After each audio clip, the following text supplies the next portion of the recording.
Câmara dos Representantes. Debates, entrevistas e reportagens com os portugueses no mundo. Câmara dos Representantes, com Paula Machado. A Comissão Europeia prepara-se para definir uma agenda europeia em matéria de migração, numa altura em que a imigração legal e ilegal são temas recorrentes e, sobretudo, uma questão transversal a todos os países comunitários, desde a migração legal à irregular, o sistema comum de asilo e, sobretudo, a segurança das fronteiras externas da Europa. Para perspectivar as linhas mestras desta agenda europeia global em matéria de migração, são nossos convidados a eurodeputada do Partido Socialista, Ana Gomes, e Carlos Coelho, eurodeputado pelo Partido Social Democrata. Muito obrigada a ambos. Como ponto de partida, doutora Ana Gomes, qual é, no seu entender, a questão mais premente e que os resolver? Bom, a questão é que, de facto, também aqui se tem visto pouca solidariedade e pouca coesão europeia. O problema das migrações e dos afluxos migratórios à Europa não é um problema novo, é um problema da humanidade, digamos, dos fluxos migratórios. Naturalmente é normal que as pessoas procurem melhores condições de vida e num mundo globalizado em que vivemos, com meios de transporte mais facilitados, naturalmente que os fluxos têm tendência a intensificar-se. E quando temos tantas situações de conflito, de miséria, digamos, empurrar as pessoas à procura de uma vida melhor noutras paragens, não admira que tanta gente demande a Europa, porque apesar de todos os seus problemas, a Europa, de facto, é um espaço de liberdade, é um espaço de prosperidade que atrai, de facto, gente de todo o mundo. Perceber isto é fundamental e perceber que, de facto, precisamos de uma gestão europeia, integrada, solidária, coesa, que respeite os princípios básicos da própria União Europeia em matéria de direitos humanos, de respeito pelos direitos dos migrantes. Isso é uma questão que é essencial e que muitas vezes vemos que não está presente na lógica de comportamento de vários Estados europeus e até por vezes das próprias instituições europeias. Nós, aqui no Parlamento Europeu, na comissão de que o deputado Carlos Coelho e eu própria fazemos parte, a Comissão de Liberdades Cívicas, Justiça e Assuntos Internos, batemos-nos por respeito por esses princípios básicos da Constituição Europeia, dos princípios de direitos humanos, no tratamento das questões das migrações. E, portanto, pensamos que é preciso uma gestão integrada, europeia, solidária, com a compreensão dos fenómenos que hoje empurram as pessoas para a Europa, a abertura de vias legais para a migração, que hoje não existem, na maior parte dos países, uma partilha do encargo, digamos, do apoio às pessoas que nos procuram, sendo não migrantes, mas requerentes de asilo político, refugiados, portanto, pessoas a quem a União Europeia está obrigada a proteger, os países da União Europeia estão obrigados a proteger, nos termos da Convenção do Direito dos Refugiados, outros instrumentos que os países europeus estão vinculados, e naturalmente, o combate àqueles que exploram estes fenómenos das migrações humanas de uma forma perversa, o combate aos traficantes, o combate às causas que empurram as pessoas para vir à procura da Europa, para melhorar as suas vidas, seja os conflitos, que infelizmente hoje abundam na nossa vizinhança, mas para além até da própria vizinhança mais chegada, o combate à pobreza, o combate pelo desenvolvimento, para que se dê às pessoas dos seus diferentes países horizontes de esperança e que efetivamente os faça querer ficar nos seus países e contribuir para o seu desenvolvimento e não partir à procura de uma vida melhor no continente europeu. Senhor eurodeputado Carlos Coelho, também alinha nesta perspectiva da doutora Ana Gomes? Sim, com certeza. Acho que aquilo que a deputada Ana Gomes disse faz todo o sentido. Nós precisamos de uma verdadeira política de imigração europeia. Repare, num espaço sem fronteiras internas, hoje vai-se de Portugal para a Espanha, de Espanha para a França, de França para a Alemanha, sem qualquer controle nas fronteiras internas. Isso é uma coisa de que beneficiamos, é a liberdade de circulação, bem diferente da situação que tínhamos antes de entrar na União. É muito complicado, para não dizer que não faz sentido, termos uma abordagem das questões de imigração que seja estritamente nacional. Nós hoje já não somos espaços fechados, somos espaços abertos e, portanto, temos de olhar para este fenómeno sob o ponto de vista europeu. E nem todas estas valências que a deputada Ana Gomes referiu, que eu gostaria de sublinhar três que me parecem as mais estratégicas neste momento. Primeiro, termos noção de que há pessoas que estão a entrar na Europa por necessidade de resolverem a sua vida, isto é, pessoas que fogem da miséria e que querem trabalhar. Isto é a imigração económica. Temos que ter canais próprios para a imigração legal para poder combater com eficácia a imigração ilegal que escraviza as pessoas e dá lucros a traficantes ignóbeis, traficantes de carne humana, não é? Mas também temos pessoas que, ao abrigo do direito internacional, que foi referido pela deputada Ana Gomes, são refugiados, ou seja, pessoas que, ao abrigo de convenções que os países da União Europeia assinaram, merecem o nosso acolhimento e a nossa proteção. E, infelizmente, estamos perante um conjunto de ameaças internacionais, algumas delas agora bem perto, estou a pensar na Líbia, no Norte da África, mas em muitos outros países, que levam a que pessoas em desespero e a necessitar de proteção venham ter connosco. E, portanto, isso tem um tratamento diferente da migração económica. Em segundo lugar, é necessário terem atenção que as pessoas têm que ser integradas, não podem ser segregadas e não podem ser metidas em guetos. Alguns dos problemas que nós temos relativamente ao enquadramento das pessoas têm a ver exatamente com políticas de imigração que foram mal desenhadas ou políticas de integração que não foram executadas. E em terceiro lugar, e último que eu gostaria de sublinhar, é que nós estamos, infelizmente, na Europa, perante um conjunto de pessoas que estão a reerguer um discurso xenófobo e racista.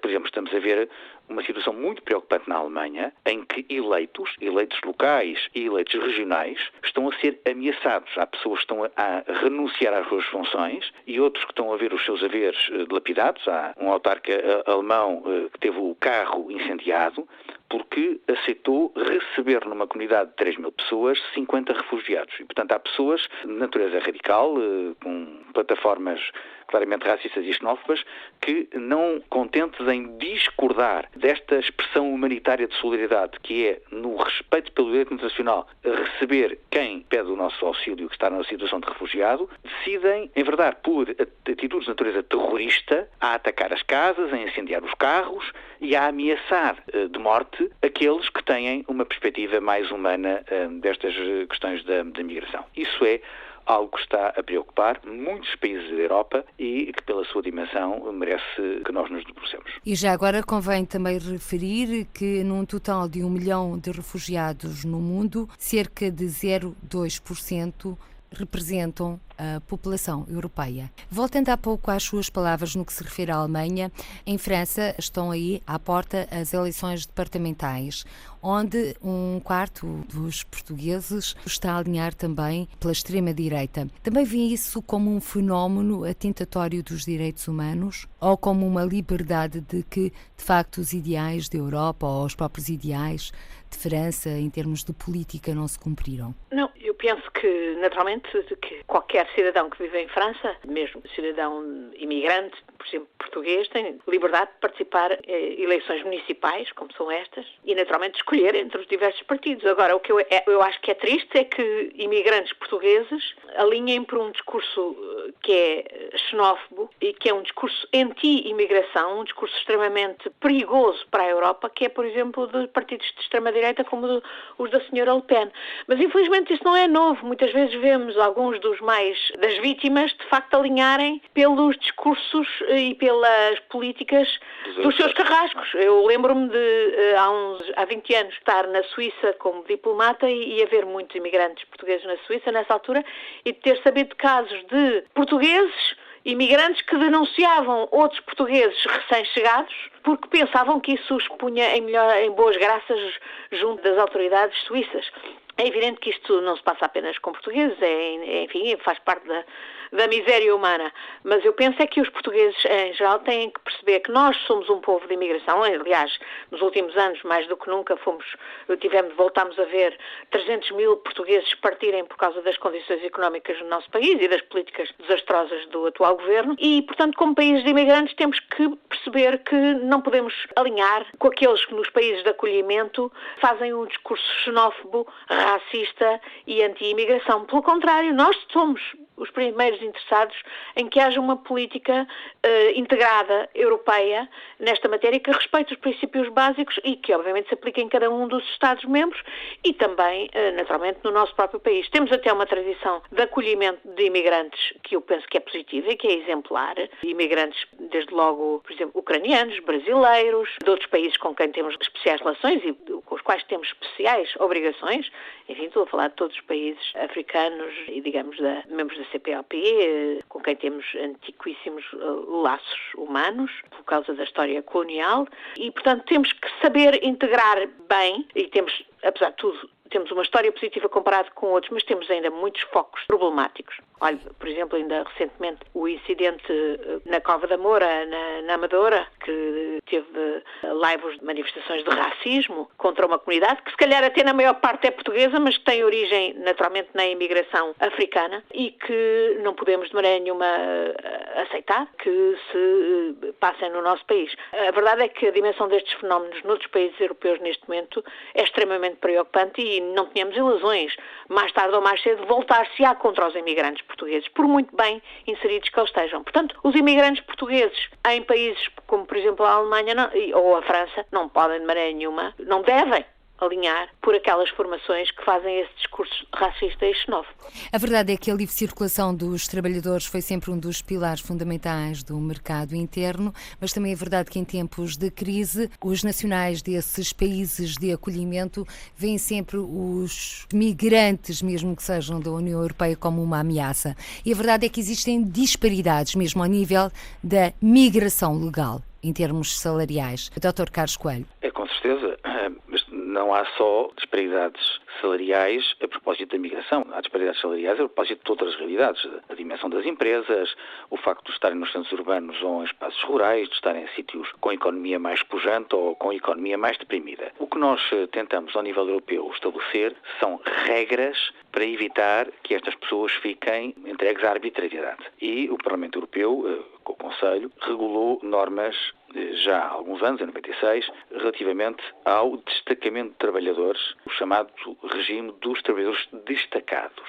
E esse regime tem algumas proteções. Por exemplo, se uma empresa portuguesa prestar serviços no Reino Unido, a empresa portuguesa pode destacar funcionários seus ao abrigo das leis portuguesas para irem trabalhar no Reino Unido, porque está a prestar serviços lá. Mas isto tem uma janela temporal que está limitada a 2 anos, e há um conjunto de benefícios sociais, entre eles, por exemplo, o salário mínimo, em que se tem de respeitar o país de destino. Isto é, não pode ir um trabalhador com o salário mínimo português trabalhar para o Reino Unido. Tem que respeitar o salário mínimo do Reino Unido. É verdade que no que diz respeito às prestações sociais, o que prevalece é o regime do país de origem, porque é aí que as pessoas fazem os descontos e é aí que têm o seu regime de segurança social estabelecido. Isto para sublinhar que, ao nível europeu, nós tentamos regular alguns aspectos para não entregar estes trabalhadores à arbitrariedade.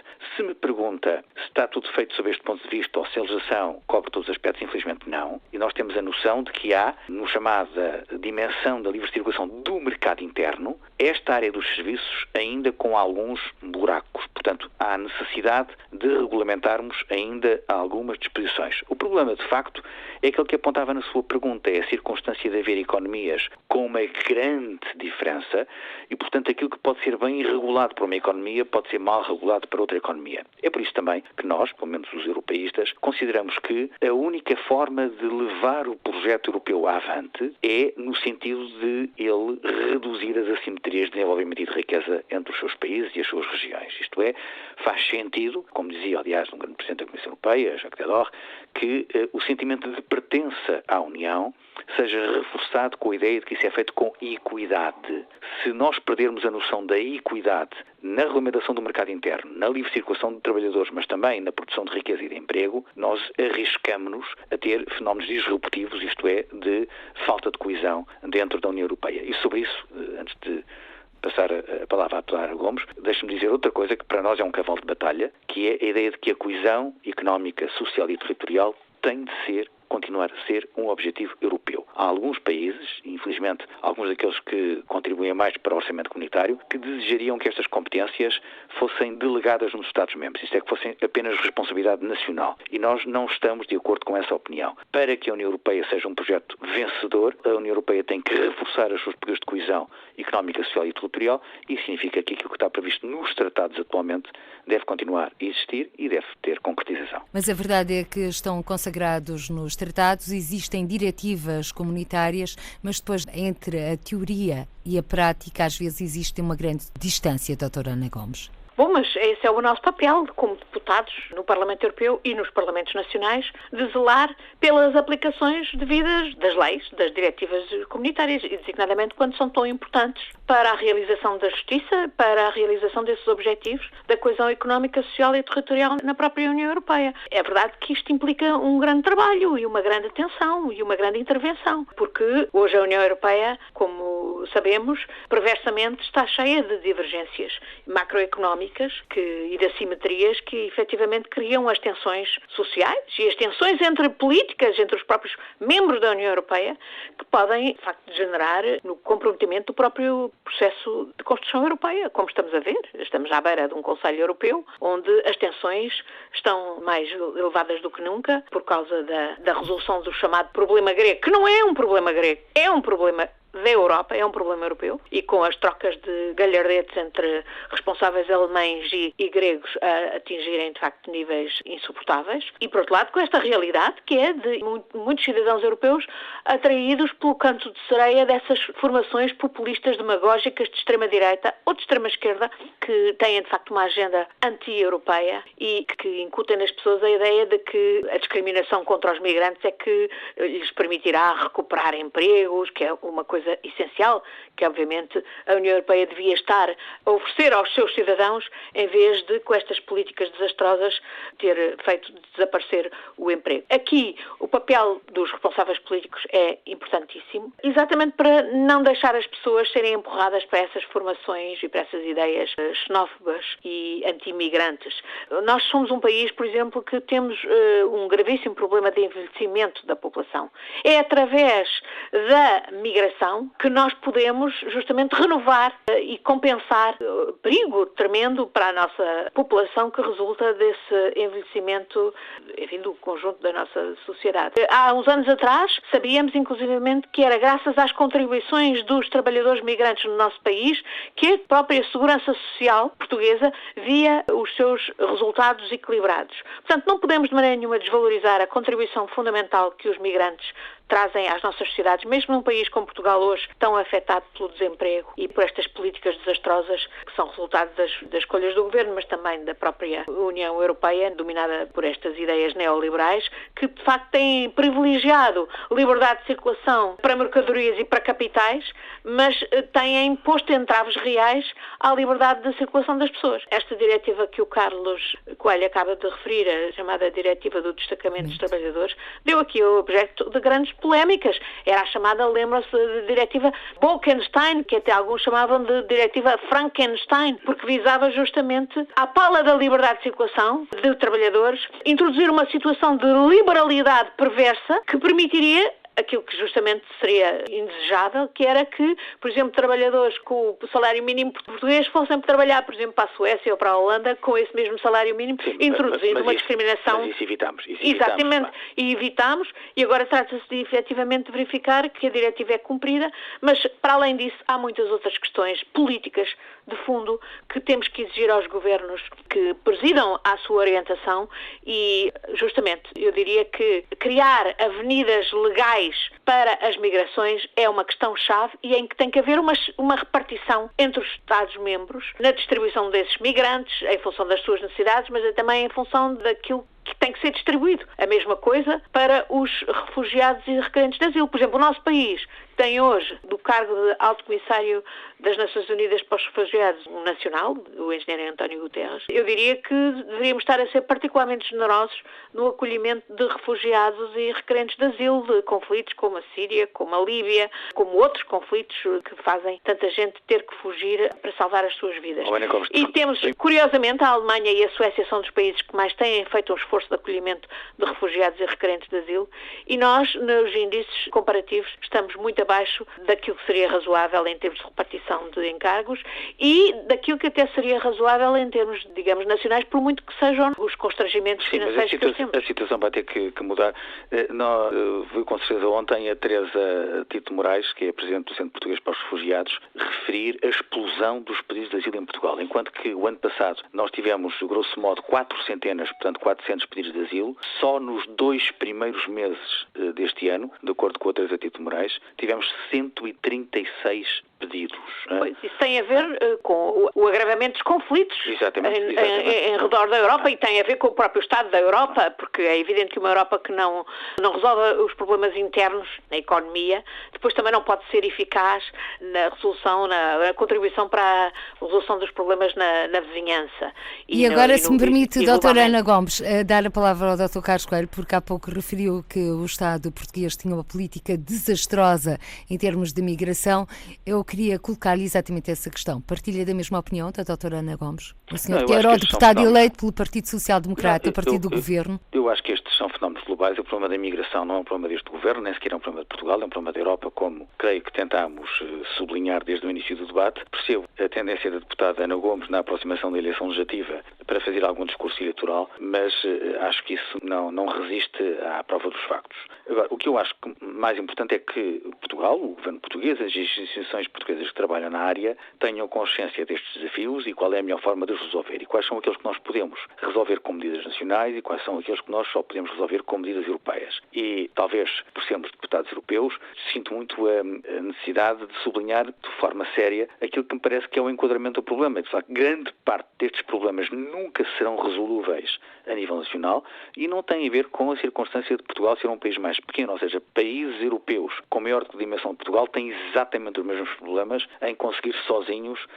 responder a problemas que têm uma dimensão claramente europeia. Em qualquer circunstância, eu registro que o Conselho de Ministros aprovou agora, há poucos dias, em 12 de março, um plano estratégico para as migrações. Entre eles o programa VEM, valorização do empreendedorismo migrante. Eu gostaria de falar sobre ele, mas o Carlos com certeza quer. Mas continue, Sr. Deputado. Eu já ouvi algumas críticas ao programa VEM, não tenho a certeza que a deputada Ana Gomes não irá desperdiçar este microfone para dirigir mais alguns ataques ao Governo. Agora, o que eu espero é que quem gosta tanto de atacar o Governo se defina do que é que ataca, ou seja, nós não podemos atacar por ter e por não ter ao mesmo tempo, como se diz o ditado português, preço por ter cão, preço por não ter. Eu recordo-me da deputada Ana Gomes e outros deputados socialistas terem sido particularmente ferozes contra o Governo quando, a propósito da liberdade de circulação, se constatou o facto de muitos jovens, no âmbito da sua autonomia individual, terem decidido fazer vida profissional lá fora, seguramente porque encontraram noutros países da União melhores oportunidades do que aquelas que encontravam em Portugal. E, nessa altura, num discurso que me pareceu um bocadinho exagerado, porque, evidentemente, que eu prefiro que todos os portugueses possam dar o seu melhor em Portugal, mas prezo muito a liberdade e a autonomia de cada um. Se há um jovem português que quer tirar partido da liberdade de circulação e construir a sua vida profissional com maior duração ou menor duração, com uma experiência noutro país, deve poder fazê-lo em total liberdade, sem, por isso, ser estigmatizado. Mas aqueles que viam nisso uma infelicidade, isto é, uma insuficiência do Governo, o Governo deveria criar as condições para que ninguém saísse do seu país, que é acho que, de certa forma, um modelo do passado. Agora, não podem com certeza criticar o Governo por estar a encorajar as pessoas a regressar ao país, quer dizer, é preço por ter cão ou preço por não ter. Ou o Governo esteve bem em permitir que as pessoas saíssem, ou o Governo está bem em recomendar às pessoas que regressem. Não se pode atacar pelas duas coisas, isso é um bocadinho incoerente, parece-me a mim, não.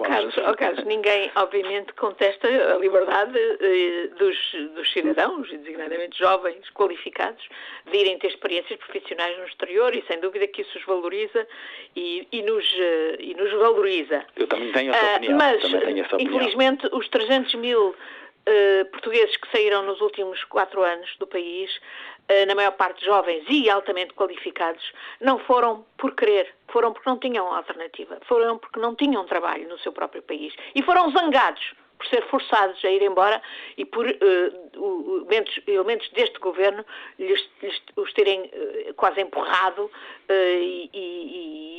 Então está a aplaudir o programa Vem. Não, de maneira nenhuma. Eu estou a dizer que foi uma tragédia para o país. Foi uma tragédia para o país esta saída de 300 mil portugueses que não queriam sair, que queriam ter oportunidades num país como o nosso, porque o nosso país é um país onde as pessoas gostam de viver, naturalmente. Somos, de facto, um país privilegiado em muitos aspectos, e designadamente na nossa localização, Nosso Jardim à beira-mar plantada, etc. As pessoas gostam de cá viver e queriam ter futuro aqui e tiveram que sair porque não sentiam ter esse futuro e foram zangados. E infelizmente muitos não voltarão. Este programa que o Governo criou é uma anedota.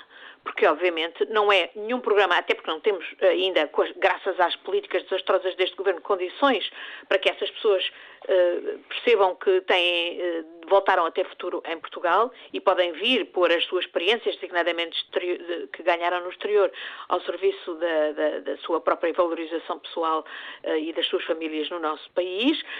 É um programa ridículo que fala em 40, 50 estágios pagos a jovens para que voltem e que tem um horizonte de 100, 200. Estamos a falar, isto é ridículo, é humorístico quando nós estamos a falar de um universo de 300 mil pessoas que foi forçada a sair. E, portanto, eu penso que muitos deixe-me só dizer, eu não tenho qualquer discurso eleitoralista nesta matéria. Penso que o Governo nem precisa, porque o Governo se encarrega de criar as razões de fúria dos portugueses, porque muitos desses portugueses que estão lá fora e que gostariam de voltar, quando vem o Governo a dizer vem, este mesmo Governo que os escorraçou, o que têm vontade de dizer é vai tu, porque querem certamente livrar-se deste Governo que os escorraçou e nesse aspecto deixe-me dizer que eu tenho muito orgulho na trajetória e no comportamento do PS nestas matérias, quer na integração de migrantes, quer na facilitação, por exemplo, das questões da nacionalidade para muitos dos migrantes que já eram nascidos em Portugal ou que tinham, portanto, qualificações para ser reconhecida a sua nacionalidade, quer na integração de refugiados. Há ainda muita coisa a fazer e espero que um próximo Governo Socialista faça, por exemplo, tudo o que tenha a ver com o reconhecimento das qualificações de muitos dos migrantes, sejam brasileiros, sejam ucranianos, sejam africanos, no nosso país, para que possam desempenhar tarefas compatíveis com as suas próprias habilitações. Mas, sem dúvida, que o Governo Socialista, nesta matéria, do meu ponto de vista, tem um percurso que, a mim, como socialista, me orgulha. Doutor Carlos Coelho? Diga, Paula. Não? Queria a sua opinião para continuar. Tenho que identificar os convidados. Muito obrigado. Eu registro que, de facto, como eu tinha previsto, a deputada Ana Gomes não resistiu à tentação do microfone para fazer campanha eleitoral e, portanto, já começou a dizer o que é que o Partido Socialista acha relativamente esta questão. Agora, vejo duas coisas que eu gostaria de sublinhar naquilo que a deputada Ana Gomes disse. A primeira é que ela está perfeitamente convencida, e eu faço-lhe essa justiça, acho que é completamente ilusório, mas que o Governo podia ter impedido os 300 mil portugueses de sair do país. Não podia... Não trata-se de impedir, trata-se de não os empurrar. E não ter políticas que os empurrassem. Não podia nem devia. As pessoas têm todo o direito de tirar partido das oportunidades e de fazer a sua própria avaliação e, se não têm ofertas profissionais ou mais perto, podem procurá-las mais longe, sendo certo que no contexto da União Europeia são tratados nos países de destino como cidadãos e não como imigrantes, e isso é a grande vantagem da liberdade de circulação e é uma das razões pelas quais nós prezamos a Europa de que fazemos parte. A segunda questão é que a deputada Ana Gomes, como aliás é timbre, eu gosto da coragem da deputada Ana Gomes, ela sabe que eu respeito e considero, muito obrigado, ataca este governo sem poupar nas palavras, considera que é um programa ridículo, mas sobretudo quando se tratou de materializar o ataque, o que ela diz é que são poucas oportunidades, são 50, são 100, ou seja, a deputada Ana Gomes não atacou a bondade do programa do Governo, achou que são poucas pessoas e, portanto, se eu tiver uma consequência tirar uma consequência para a análise daquilo que o Governo fez com o programa Vem, ouvindo a deputada Ana Gomes, tem que recomendar ao Governo que em vez de 50 sejam 500, em vez de 1000 sejam 10.000 e aí com certeza já a deputada Ana Gomes estará satisfeita e estará a aplaudir a medida do Governo. Não, o que nós precisamos é de outras políticas económicas que ponham o país a crescer, que nos tirem deste sufoco que tem tido tantas consequências ao nível social, designadamente no agravamento da pobreza e designadamente do agravamento da pobreza para os jovens e para as crianças, o que nós pagaremos com língua de palmo no nosso desenvolvimento no futuro. E é isso, efetivamente, que é um programa que pode voltar a trazer a Portugal muitos daqueles que infelizmente se viram forçados a sair em resultado destas políticas desastrosas dos últimos anos. Todos queremos crescimento económico, todos queremos maior geração de emprego, isso não tenho dúvidas nenhumas. De que isso seja relevante para uma análise dos fluxos de migração já me parece um bocadinho mais discutível. Mas com certeza que é. Também, como é relevante não só para a análise do retorno da imigração, como inclusivamente para o próprio combate à baixa da natalidade em Portugal. Porque é evidente que se há um fator que dissuade os portugueses de terem filhos é a falta de condições económicas, de emprego e de condições económicas. Gomes, nós precisamos de pôr a economia a criar emprego. Eu conto consigo. E esse não é um problema exclusivamente português, faço justiça, é um problema europeu. É um problema europeu, mas eu conto consigo para ajudar a sensibilizar os responsáveis socialistas para essa emergência. Porque foi o governo, este governo que a senhora tanto critica, que colocou em cima da mesa a necessidade de um programa estratégico para fomentar a natalidade em Portugal, o envelhecimento da população e a baixíssima taxa de natalidade, como sabe, Portugal tem das mais baixas taxas de natalidade em toda a Europa e tem de haver um conjunto de medidas que são também económicas. O programa é bonito no papel, mas as políticas na prática têm efeitos contrários, absolutamente devastadores. É isso que nos mostram as estatísticas, infelizmente. Não, as estatísticas mostram que estamos a envelhecer e temos uma baixa taxa de natalidade. Temos que inverter essa situação no que diz respeito à baixa de natalidade de forma urgente para que não tenhamos um país reduzido a metade de 2050, como algumas das previsões. Faço-lhe a concessão de que, obviamente, não é com cheques bebés que se combate a natalidade. Estou a fazer referência a uma política do governo Sócrates, que obviamente era tapar o sol com a peneira. Sem dúvida é que não basta ter lindíssimos programas de combate ao envelhecimento populacional no papel, é preciso ter políticas que efetivamente ajudem a combater as tendências de envelhecimento populacional, com novas políticas económicas que efetivamente ponham o país a crescer e, sobretudo, a criar emprego. É também isso que vai fazer os portugueses voltar ao nosso país. Senhor Dr. Carlos Coelho, doutora Ana Gomes, estamos a chegar ao fim deste Câmara dos Representantes da RDP Internacional. O Dr. Carlos Coelho, eleito pelo Partido Social Democrata, disse que o grande cavalo de batalha era exatamente a coesão e falou também do sentido de pertença. A pergunta é para ambos. Defendem ambos a coesão e este sentido de pertença numa Europa que não está muito unida neste momento, para não dizer desunida? Bom, pelo meu lado, sem dúvida, afirmo-me federalista e, obviamente, isso pressupõe que esse sentido de coesão, sentido de pertença, de compromisso para a construção democrática da Europa existe em todos os Estados-membros e é sentido por todos os cidadãos. E, infelizmente, nos últimos anos, por causa da crise económica e por causa das políticas desastrosas que conduziram à crise económica e que não nos fizeram ainda sair dela, muitos cidadãos estão cada vez mais desiludidos com a Europa, o que eu penso que é perigosíssimo, porque se não tivermos a Europa, temos que perceber que a alternativa é a guerra. São as guerras, por razões económicas, por todo o tipo de razões, mas são a guerra e é o conflito. Não queremos mais isso na Europa. E, portanto, precisamos da União Europeia, precisamos que a União Europeia volte aos seus princípios fundamentais e, obviamente, o princípio da coesão é essencial. Precisamos que haja políticas económicas que tirem as lições da crise e que, efetivamente, combatam as divergências macroeconómicas que se agravaram nestes anos de construção do euro, porque o euro estava incompleto. Precisamos, por exemplo, de políticas de harmonização fiscal para que haja um verdadeiro mercado interno e condições de competitividade nesse mercado interno e não a selva fiscal que há hoje, que, inclusivamente, desvia recursos dos Estados-membros que podiam ser postos ao serviço do modelo social europeu, das prestações sociais que a Europa deve garantir. É a única maneira de voltarmos a devolver confiança aos cidadãos e de voltarmos a pôr a Europa a cumprir o seu papel face aos seus cidadãos e face, inclusivamente, às suas responsabilidades na regulação mundial. Dr. Carlos Coelho, eurodeputado eleito pelo Partido Social Democrata. Também acho que o sentido de pertença é essencial. Só faz sentido que nós assumamos o projeto europeu se todos nos sentirmos europeus e, portanto, o sentimento de pertença tem que ser reforçado. E para reforçar o sentimento de pertença, há uma palavra que já foi aqui referida, e também foi referida pela deputada Ana Gomes, que é a palavra solidariedade. Nós não podemos permitir que o desenvolvimento da União se faça a benefício de uns em prejuízo de outros. Isso significa que a coesão económica e social como instrumento de solidariedade tem que ser reforçado.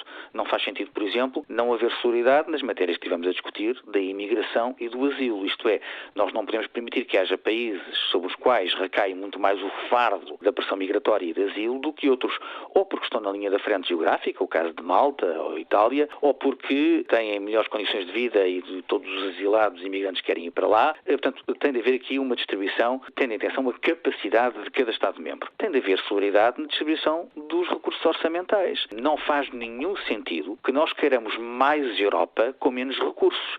E neste momento estamos com um orçamento comunitário que não chega sequer a 1% do produto, isto é, está no 0,95%, o que é manifestamente insuficiente para os desafios que temos pela frente. Aquilo que a deputada Gomes estava a dizer, queremos uma Europa que seja mais amiga do investimento, mais amiga do desenvolvimento e mais amiga da criação de emprego. Com certeza, mas para isso também é necessário que a Europa tenha recursos para fazer essas políticas e não tenha um orçamento de miséria, um orçamento de sovina de 0,95% do produto. Como precisamos de mais solidariedade na liberdade de circulação. Portanto, em todas estas dimensões, lutar pela coesão económica, social e territorial não é apenas lutar por algo que já está nos tratados da União Europeia e que está bem plasmado no direito primário da União, mas é lutar por algo que é fundamental para que a União Europeia continue a ser um projeto futuro. Muito obrigada, Dr. Carlos Coelho, eurodeputado do PSD, e também à doutora Ana Gomes, eurodeputada pelo Partido Socialista. Hoje os nossos convidados do Câmara dos Representantes em foco esteve a Agenda Europeia Global em matéria de migração,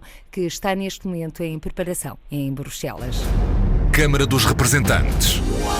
Debates, entrevistas e reportagens com os portugueses no mundo. Câmara dos Representantes, com Paula Machado.